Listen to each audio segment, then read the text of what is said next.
حرمت عليكم الميتة والدم ولحم الخنزير وما أهل لغير الله به والمنخنقة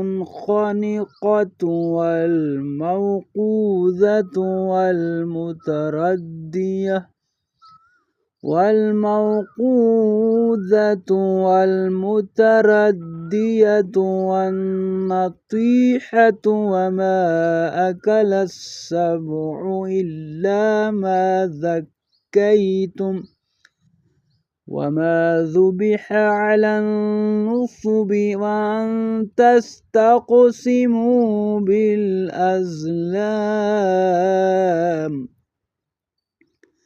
ذلكم فسق. اليوم يئس الذين كفروا من دينكم فلا تخشوهم واخشون. اليوم أكملت لكم دينكم وأتممت عليكم نعمتي ورضيت لكم الإسلام دينا فمن اضطر في مخمصة غير متجانف لإثم فإن الله غفور رحيم. يسألونك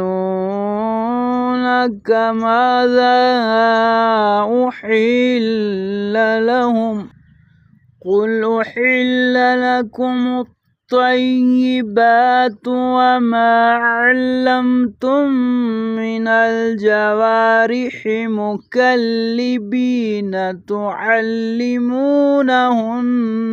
مما علمكم الله فكلوا مما أمسكن عليكم واذكروا اسم الله عليه واتقوا الله إن الله سريع الحساب.